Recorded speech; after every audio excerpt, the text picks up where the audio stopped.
this campaign that we have aligned ourselves with this week. It's called the Walk in Remembrance with Hope. And it takes place this Sunday. And it's not just for, it's for to remember those who have died by suicide and those who have survived the contemplation, and for those family members who have been affected by this. Do you have any stories to share along those lines? I do. My nephew was in college and he had his first breakup with his boyfriend and stepped out of a window. And fortunately, he landed on a bush, but he broke his back. And he is now they. He's non-binary, and he is a delightful human being, and went back to school after the therapy and rehabbing his back, so he's okay, or they is okay, and is now a ceramicist. And his their final paper, his final exhibition was actually, he did a huge ceramic exhibition of the bones in the back. Wow. So to kind of represent everything that he had been through and that journey through it. And so it is, and he said, he goes, it was such a momentary thing that happened, and that it never occurred to them later that it wasn't the right thing to do at that time, but it was all you knew to do. And so he's so grateful to have come out on the other side with it. That's we're happy to have him. yeah. It was a scary moment. Yeah, I don't know if I shared with Stan P. Collins, because we really wanted to make sure that we get the information out. We just shot a video for Venus, which we're going to be posting how she's been affected. But I think what's been most, it's heartbreaking no matter the age. And one of the things that has been near and dear to my heart, and I think you can relate to this, is when you hear about the young people. I had two young people that are members of my family, different on both ends, that contemplated it to the degree that they were admitted. Yeah. And I think for me, because I'm very close to one of them in particular, I made it a little bit all about me, like, oh God, I wish you would have, let me help. And it is really important that I complimented this particular young person that she actually expressed it. And so many suffer in silence. And that's part of why we wanted to make sure that we had a part of our campaign to talk about behavioral health services in general, but specifically this, and how the arts can move through that.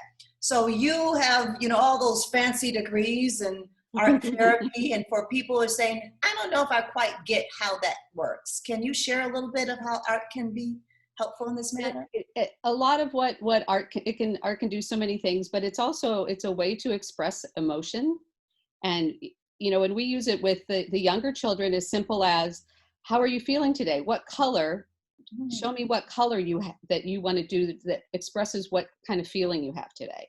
So, and they start to relate the red might be angry and the blue might be happy and things like that. But it's this idea that you can express your feelings and get some of those emotions out instead of bottling them up inside.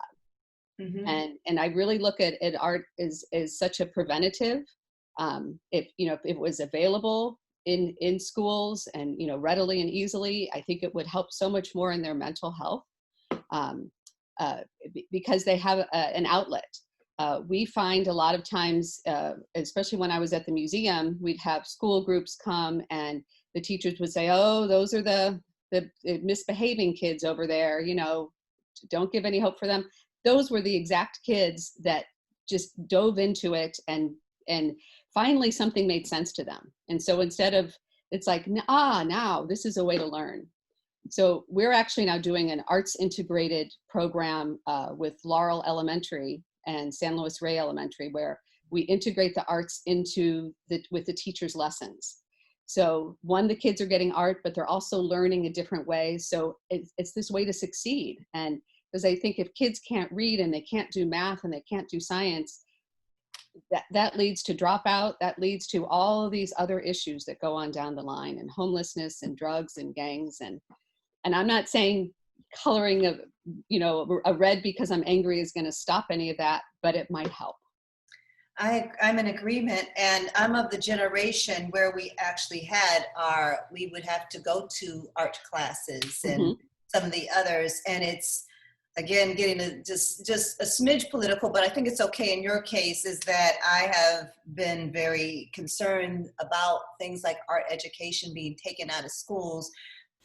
Good news is we have Studio Ace. Yes. That is committed to filling that particular void. And I'm going to give you a chance to get on your soapbox a little bit here on, that commitment when you go out and get your grants. It addresses that particular concern that citizens like I have. Is that correct? Absolutely. And and we like to say, the schools have so much to do and so many things to take care of. And so I don't like to say that they're not doing it, but we are just being able to help provide that for them. And because we need to, and then hopefully we'll start the ball rolling again, that art becomes, an equal subject to science and math and history, which are also important as well. But it's teaching the whole child is really what it is, and meeting all those, the social emotional needs. And I think that's where art really fits in the curriculum with that. I always get on in my campaign, especially when I interview with some of these news stations and such, what's your vision? What's your vision? And it's, of course they have the typical vision, but this is part of the vision, is to, like you said, we know the schools are inundated. It's a different time than when I was growing up, but the vision is to bring back things like art education. Yes. PE, for example, some schools don't even have that anymore. And my favorite, even though I wasn't a fan in school, home economics. Yeah. You got, and it's unpopular to express and run on those things because they think, we got to get the math and the science. And yes, we do. But we also need to, what you're saying, it taps into a part of us. Yes. And it's that, and I like to say that art is part of everything. How could you have a scientist come up with new theorems and new ideas if they didn't first learn in perhaps an art class? You're taking this and making this with it. So it helps with this critical thinking. It helps how to be a leader, how to work in group situations. And it's just such an easy and fun way to do it as well. And it makes your brain feel better. And they've had studies that literally different parts of your brain light up when you're, visual art, music, movement, or performance. And so all of the arts are so important. But it really does make a difference. And that's really my passion, is to get arts out to our community to make us all feel better. That's awesome. I know we're going to hook you up with Stan of directingchangeca.org because, you seem like you both have a similar mission. Are you also familiar with BASE programs here in Oceanside? Yes. Isn't that Corey, isn't it? Yeah. Yeah. Again, very similar. The movement, Very and similar. I know they also do art. I think they do a little bit of art as well. But the nonprofits that are just, one of again, when people ask me, what's your vision? There are people that are already doing the vision. Yes. It's just about us getting the funds to them. Exactly. And speaking of which, and I don't want to get, let me know what you're comfortable with, but have you had some success as your business getting some of these funds that the city was disseminating? Yeah, we received a grant from Main Street Oceanside to help us out. So that was wonderful. We did get the PPP loan. We also just received a grant from the Red Backpack Fund with Sarah Blakely and the Spanx Fund. And that was to help Yes. Yeah, to help women entrepreneurs through COVID. Uh-huh. So, because we're obviously a woman-owned business. And so we've had a lot of help like that. We also received help from the San Diego Regional Arts and Culture Coalition. Uh-huh. With them, they gave us money to put in a video studio within our studio so that we could have these live classes and also record classes as well. So there was a lot of resources on our website that you can go to and see past classes. And then I also do a lecture series, so you can see that as well or sign up for it. And that's free. So That's awesome. And my faith in humanity restored there a little bit.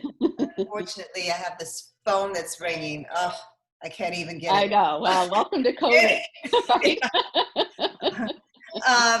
So the other thing I wanted to share is, or want you to share, is the Halloween event that you have coming up. Yes, so we have a program coming up this Halloween that we're going to have a Halloween bag that will have 2 projects for Halloween, 2 projects for Day of the Dead, and 1 art project for Thanksgiving. And then we're going to put some candy and an art journal in that. And if you purchase that for, I think it's 1 for $6, and if you buy more than 1, it's $5. You will get 1, but you will also give 1 to another nonprofit that works with children to help service their needs as well. So you'll get a lot of fun stuff and give away a lot of fun stuff too. So it's going to be a creative Halloween. Yes, it is, because we didn't know what was going to happen with trick or treating, and so we'll also have a little candy in there too.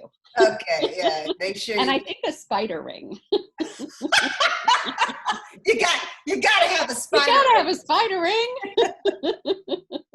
So Julia, tell us, how can someone, they're like, oh my goodness, I want to take a class, I want to donate to her wonderful stuff that she has going on. How does someone become involved?